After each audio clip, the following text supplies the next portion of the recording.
It is with great honor that I welcome to today's show Oghale Akpobome, popularly known as OG, a dynamic energy infrastructure projects leader and a trailblazer in her field. As a TEDx speaker and the first female country IT operations manager at Shell in Nigeria, Oghale brings over 24 years of global leadership experience. She has successfully delivered multi-million-dollar infrastructure projects across Africa, the Middle East, Europe, and Canada, while also coaching Iraq's first while CAPM PMP cohort. As a Toastmasters Club president, she fosters communication skills and growth within her community. OG is a passionate advocate for diversity and inclusion, inspiring and mentoring future leaders to create impactful change. Her initiatives, including cyber safety for the youth, highlights her commitment to global leadership development. Please join me to give a warm welcome to OG Akpobome. How are you doing today? I'm doing fine, Eruke. Thank you for having me. Thank you. Thank you so much for being here today. I know all the plenty hassles and troubles that troubled you and make sure you arrived here. I am so honored and glad that we finally arrived here. So in Yes, celebration of yes. the in Finally. celebration in celebration of the International Women's Month, this is a special edition just to showcase to other people that it is possible. Follow your dreams. You can actually live your dream when you ditch your fears. There's something for everyone in different fields that they have chosen from. So can you tell us about your leadership journey? What inspired you to pursue a career in the energy sector? That's a sector that we know that is male dominated. And what has been the most rewarding aspect of your journey so far? First of all, Eruke, I want to say you are one resilient human, yeah? Running this program, getting me on here, asking brilliant questions. But first of all, I like where you started. Ditch your fears and follow your dreams. Brilliant. So let's talk about what really got me into energy. Now, people are going to say, oh, I was inspired by, the impact of energy. Look, two things. For me, dad and bedtime stories. Oh, And I found you're myself here. joking. I'm not, Joking. this, Please tell I'm me. telling you the truth. Now my interest is actually still, I don't understand. Bedtime stories, princess story, or the Snow White story, please. I'm telling you. Expatiate So on that. my dad worked in energy, and from 1971 to 1997. And he would go to work and have a really hard, stressful day. He will come back home, put all that aside, and tell me bedtime stories. And so he would tell me things about fishing that when I got to work, I had to fish and I was pulling and pulling. And he told me about the tool pusher, and he told me about Christmas trees, and he told me about whales.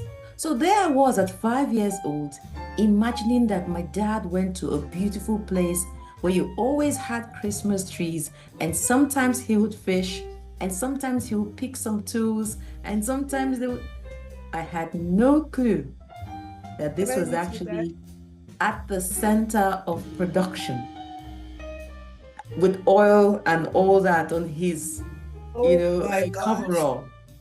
I had this wonderful idea about where he worked, and I was 5 years old when I said, Dad, when I grow up, I'm going to work in your company.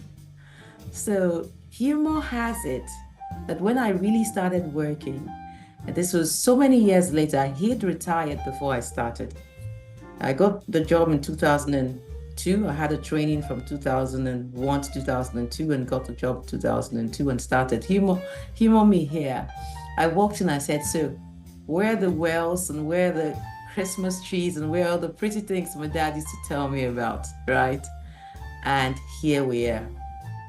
What you can learn from this is how a parent can actually go through a stressful day and package the experience to make a child want to dream about great things. exactly what my dad did for me. So I had no clue what I was getting into when I signed up for energy. My goodness, I would love to meet your dad. It seems to me like a You very should. versatile storyteller. Oh my goodness. And as you were speaking and the way you were also weaving the story, and I'm like, oh my goodness, this must be a home of storytellers.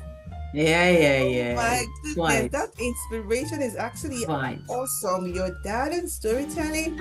Oh my Yeah. goodness. So what has You been the mentioned most you mhm, mentioned something about the being rewarding a aspect of the male-dominated journey so field, far? right? Yes. Right. Okay. You mentioned, and it's true. Things are definitely getting better now. The energy industry has been male-dominated and largely is. For me, the most rewarding part of it so far is growth and impact. Growth of Wow. myself, seeing myself change and evolve in many ways, in many, many amazing ways. And I've seen growth on the path of the people that I have had the privilege to mentor and to help grow into their leadership. There's been lots of adventure. I've been around a couple of countries because of my work. I've lived in different places. And then some of my best relationships ever today, I met these people at work. So there's growth, there's opportunity to impact every day, to make a difference in the lives of people, value to the company, go on adventure, build relationships. If you ask me, there's more, but you ask me for most. These are some of the most rewarding experiences. You know, So going did you also along get the an journey with my opportunity? family as well. Did you also get an opportunity to do the fishing? The fishing. I've done 23 years. Soon, one day I'll fish. But the fishing he was talking about was not going to catch fish. It was when a tool gets lost in the well and you have to pull it out. It's called fishing operation. So that's a rather technical thing. It's not actually fishing, going looking for fish to eat. My It goodness, just made OG, it I'm very having so interesting. much fun. I'm having so much fun just having this conversation and just thinking in my head how your dad actually wove the story and made it so interesting. Wow. Talking about weaving stories and how they were woven, how did you navigate challenges? Because, navigating challenges in this time in your role as a leader in crisis situation. Can you share with us times where you faced the challenges and how you managed to turn those challenges into an opportunity? Because I know there is no way you wouldn't have encountered challenges during the course of your 24 plus years as, an energy person. I'm thinking, which of the million challenges should we talk about here, right? Um, I had quite a few in Iraq, but I'm going to pack that for later. Let me talk about the more recent ones, where I stepped into this role as the first woman in almost 80 years of Shell's existence in the country to play this role. And this was happening at the time where Nigeria was going through elections. And you know how tough the time was, where there was a time that money was short, and there was a time where there was hints of violence, and there were strikes, several strikes, and all that. The devaluation of the naira happened right after the election. The economic hardship started, and a loss of hope and loss of faith, attrition. People were, the popular term called jackpot. People were leaving the country in their droves. There was loss of talents and all that. That period was like a life quake for people across the country. But for my team, take that aspect of the life quake, everything happening at once. You're experiencing all sorts of things. And within the team, we lost 2 people. And across the team, 4 children. So it was like a doom and gloom situation. Our work had just become harder because to deliver operations across the country, we're looking at across assets, across geographies, traveling interstate and all that. It was extensive work that needed to be done. There was hardship. Our suppliers were experiencing challenges themselves. Their services were dropping. Their knowledgeable professionals were leaving. And it was really tough period to work in. The boys in the street were not smiling. So there was some sort of type of sabotage and things like that would happen in your operations. How do you keep the team going? This was a time to rise up as a leader, to hold the people and ask them what defines us and who we are, who we want to become in the face of adversity. Most importantly, to show care. Because at the end of the day, work, whatever work it is delivered by people. I put my people as priority. I ask them to put each other as priority and care for each other. People began to ask, to look into, to support. And while we started looking after ourselves, the work started getting done. The environment became even more psychologically safe for people to speak up at every point in time. We had more than 7 times where we had to come together on emergency. People had emergency plans, companies have emergency plans, but we activated our own emergency plan 7 times. Wow. Very inconveniencing, but my people worked at all the scenarios as true professionals. We became known globally as Team Resilience. It's almost like another drama in Nigeria, but we know Team Resilience has got this. And I'm so proud of my team. We have over 300 people in the team, and each of them came together, supporting each other as one team with one purpose. We cried together, we laughed together, we achieved great things together. It became an opportunity for us to become individually and collectively resilient in the middle of what was a massive lifequake for all of us. Wow. As you begin to share this life quake for your team, resilience, it just occurred to me, the quote just came to my head to say, people really don't care how much you know until they know how much you care. And that's exactly what you did to showcase to your team resilience that although we all have challenges, because trust me, the rain actually falls on everyone's roof, right? It just depends on what the intensity is. For me, that's amazing. And I love the name that you guys were known as Team Resilience. Oh my goodness. Now, talking about what you've done with your team, talk to us about empowering others. From your voice, from the passion I could feel in you, you were someone who liked empowering others. You were a coach, you were a mentor.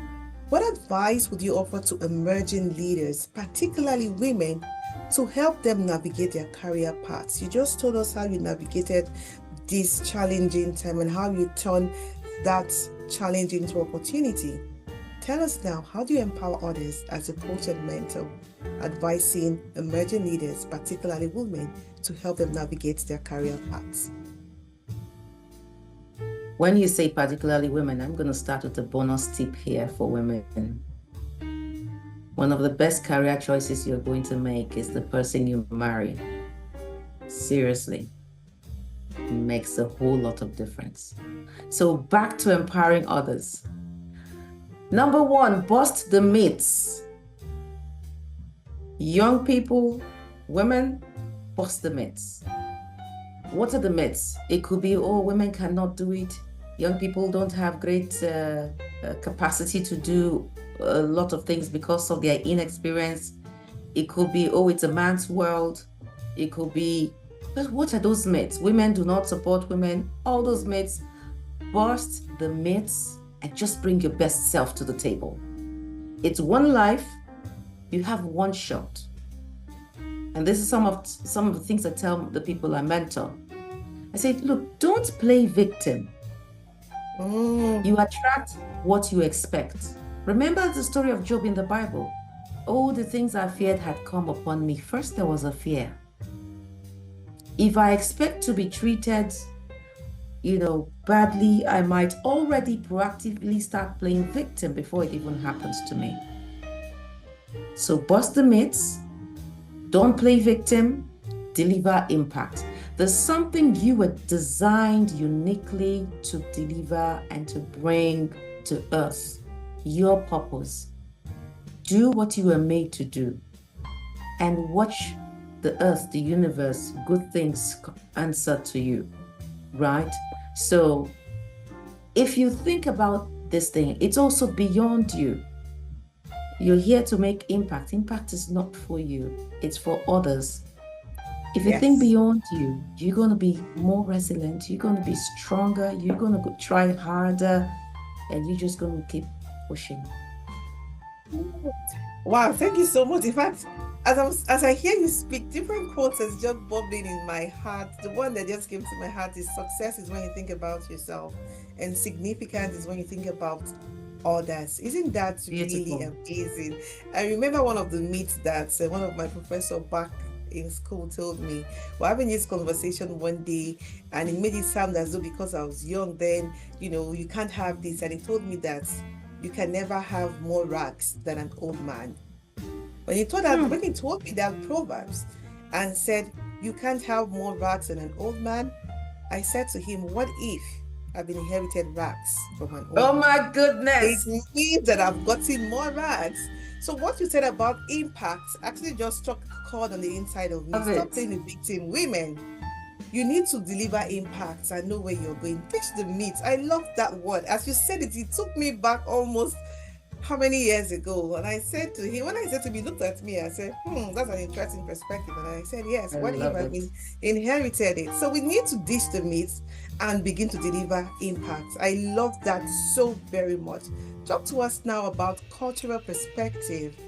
How does understanding cultural nuances play a role in the success of international projects, especially in diverse regions like Africa and the Middle East? You're well traveled. Tell us about your cultural perspective and how does that understanding that cultural nuances play a role in the success of international projects? I'm thinking what to share now because in my previous role as program manager and when I did new country entry, mergers, acquisitions, and divestment across 19 countries, right? Middle East, North Africa, Asia, Canada. So Asia was Myanmar. In Africa, we had Namibia, Tanzania, Egypt.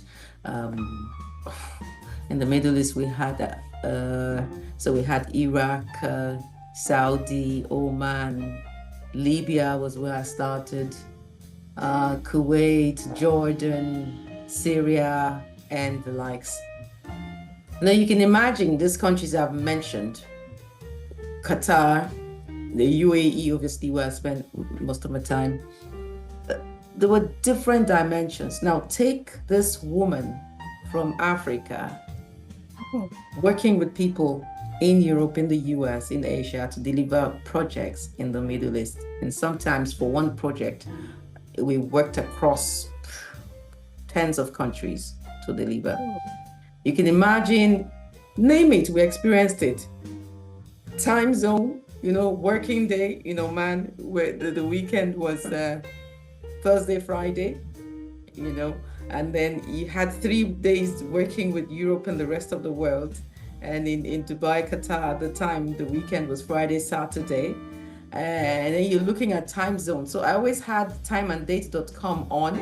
I was always checking where my people were in order to organize meetings, what's the best time and all that, knowing who would be grumpy at what time of the day and knowing how to communicate in different situations. But also the cultural perspectives brought to bear and were very visible at approach to work, approach to safety. So my team in Iraq, when you say safety, safety is to someone from Europe or safety to someone who's seen a bomb explode. They're two different things altogether. Cultural dimensions also had to do with diversity. For instance, in some places where women should be seen and not heard, and in other places where women were already leaders of nations, you could see that trickle down into work, how your team was composed, and because of that, how the ideas flowed within the team. Cultural perspectives also brought about the impact on complexity of projects, for instance.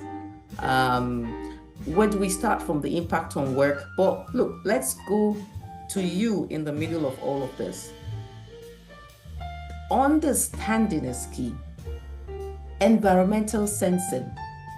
You just don't come from where you are and dive into where you're going without a full on the read up about the country, about the people, ask questions. There's nothing like a stupid question, I always say. Because sometimes the simple things could mean something else. So let me give you an example of what happened in Iraq. My team had just done something amazing, and I was super proud of them. I was so happy with the collaboration that I said, my goodness, you guys are singing from the same song sheet. Erica, you understand that, right? Yes, I do. Exactly. Somebody felt insulted. And if I wasn't close to the people, I wouldn't have heard. Someone came to me and said, Oghale, why did you abuse that guy? These stories, And that, because I had the ears of the people, I was able to quickly hear a misinterpretation and do something to correct it quickly and educate the person that, all I meant was great collaboration, good job.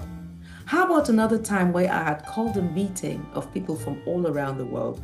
Now, many of the guys that came in were from Europe. I'm not going to mention the country, the country specifically. We came to Dubai in the office. I was the leader of the program. They'd never seen me face to face. And I asked someone to lead them to the room. They got into the room. I got into the room. And guess what they asked me for? Can you serve us tea, please? So listen, I'm the black girl. I'm supposed to be the tea girl. So I go, I bring tea, and I said, pleased to meet you. My name is Oghale Akpobome. I'm the program. Oh, we're so. I said, it was my pleasure to serve tea.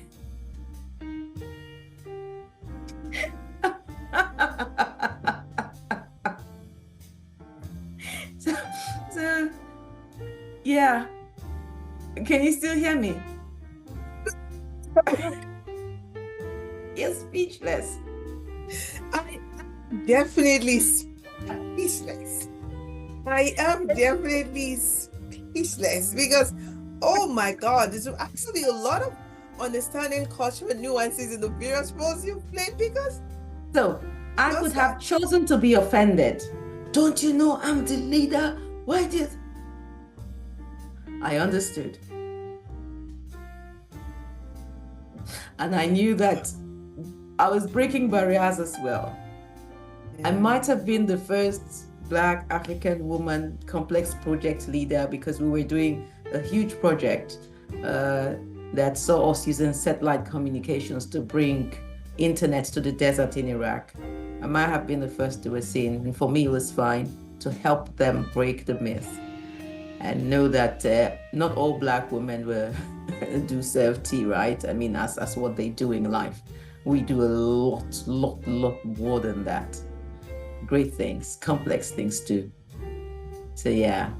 Anyway, so much for one question on culture. I have too many stories. Let me go back to you, please. What next do you want to hear? Goodness, wow. Tell us about the role of communication. You emphasize the importance of communication in project management. What techniques do you find most effective in fostering open dialogue among your teams? So 90% of what a project manager does is communication. When I first heard that, I really didn't like how, but when I lived it, I fully understood. So you're communicating to your stakeholders, you're communicating your goals and your objectives to your team, you're rallying the team up towards the vision to achieve the big goal for the company, which is what a project is designed to do, to deliver an outcome. You're looking at the risks, you're communicating the risks. You're picking up the issues, you're communicating the issues. You're putting things in place to get them resolved, you're communicating. You're reporting on your project, you're communicating. You're doing change management, you're communicating. You're getting the team to collaborate, you're communicating. Vendors and all that, when you're doing your procurement, you're communicating. You're always communicating. And then there are barriers around that, from lack of clarity to information overload. And then in our tech age now, you see things around remote work challenges. And with globalization, I talked earlier about time zones and then cultural barriers. And then there's also the jargon barrier, but goodness, now we have Google and ChatGPT and the rest for you to quickly find answers. But what are the things that you can do to help you then? Effective strategies. You should have a communication plan. You should have also done your stakeholder mapping to know who, where, what, how. So you now have your clear communication channels. How do I say this to who? So for your team, you may have hurdles and cadences and, quick things, but for your governance bodies, there's a different way you communicate and the different tools that you use. Also know cultural sensitivity, so you know what to say to each person. So understanding your audience, seeking the best channels, and sometimes it just might be face-to-face to get the movement that you want. Sometimes the visuals and graphs may do it. So you must have your plan, a communication plan and strategy.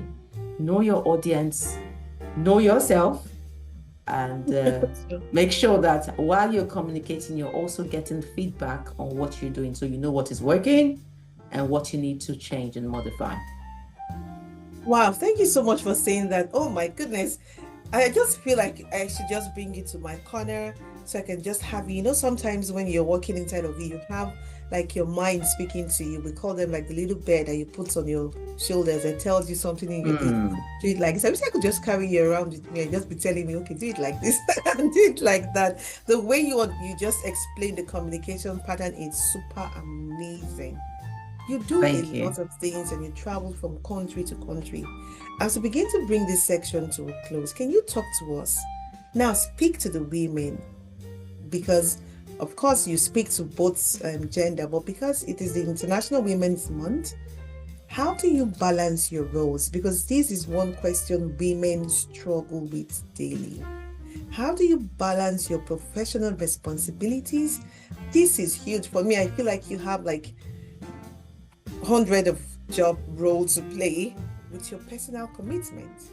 And what practices do you recommend for maintaining this balance? This is a question that is in the heart of a lot of women that have held them back from really committing themselves professionally. So tell us how you do the professional balancing with your personal commitments. I want to start with the story of a mentee. And this was one young lady who had gotten married, and she found things rather complex and hadn't even found herself on her job. When I got talking with her, I opened her eyes, with God's grace, to see that she was made and meant for more. A couple of things happened in quick succession. She was able to see herself in a new light.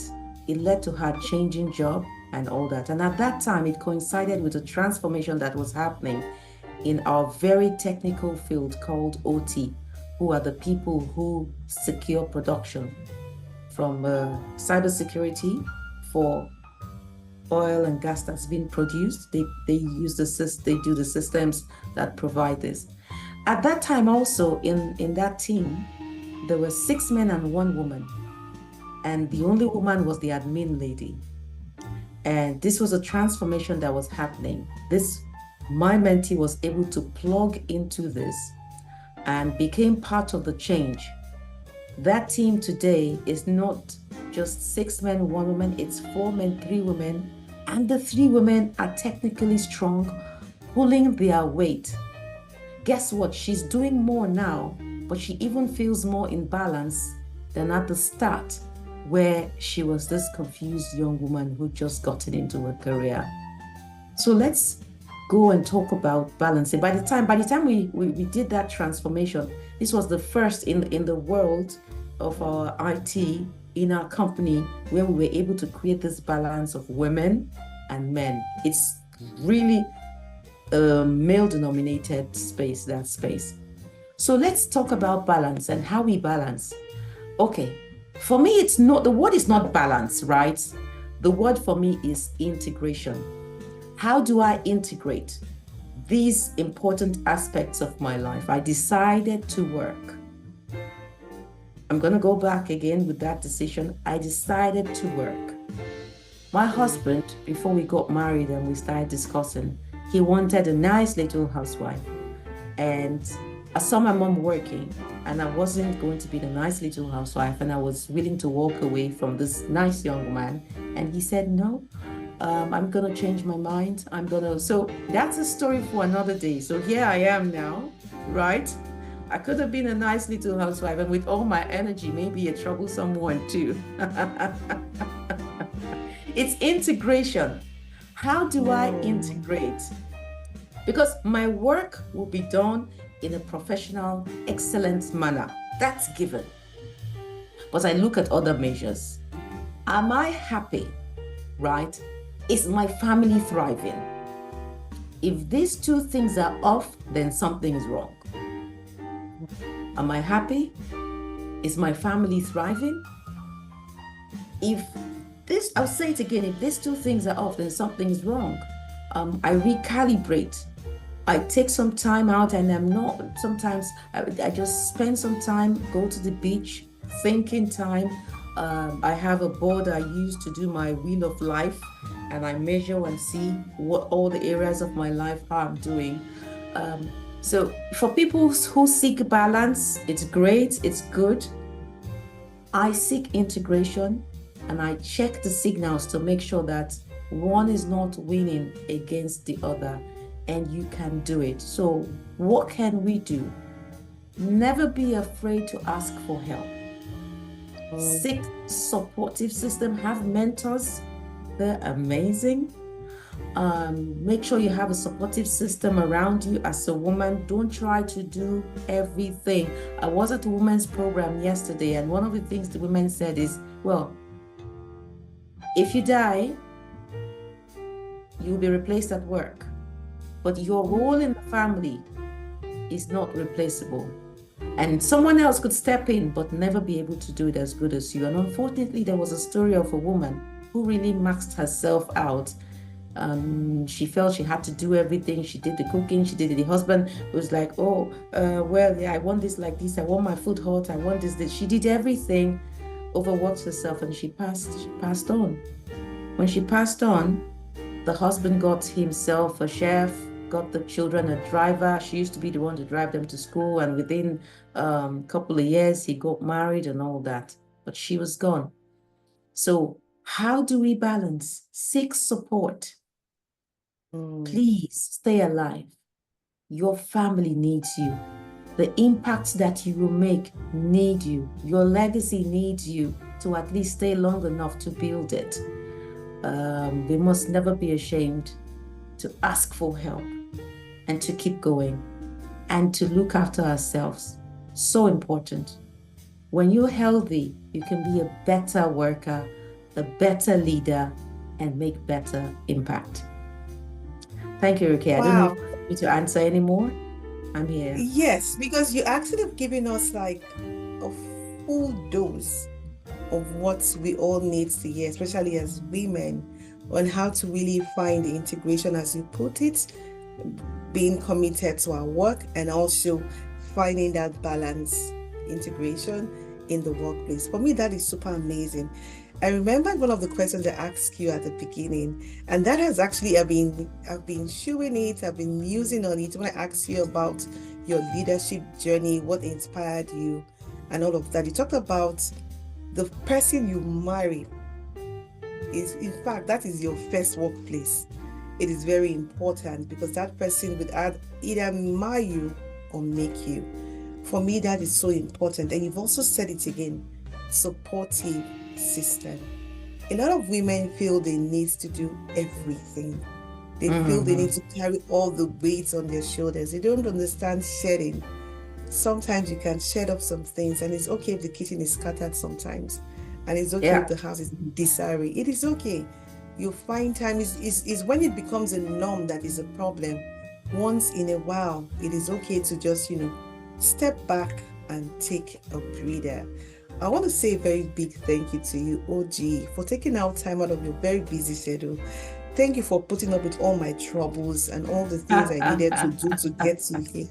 I am now part of your resilience team. So when you're talking about resilience, I am part of that thing that actually makes you resilient. What's not enough to say? thank you for how much you've shared your wealth of knowledge, no matter how small, albeit small with us, to help us realize that our dreams, everything that we need in life is actually uphill and we can make it happen. Before we started up, I had this conversation with you where I started thinking about later to my younger self. What would I have done differently? And like I told you before we started this interview and this conversation, I wish I had met you years ago. Maybe Um, I'd have taken like a different turn from where I am right now. But thank God I've met you. And I'm sure other people who will listen to this will be thankful and also grateful for hearing this. So last can words I as add we close something the here, section. please? Can I add Yes, please. something? Yes. This is our time, Eruke. So Sure. please don't worry about the past. We're holding our hands into the future together. I want to tell you about some of Definitely. the things I do right now that also bring me immense joy. And people should think about it as well. Volunteering brings out life inside of you. So I run two NGOs.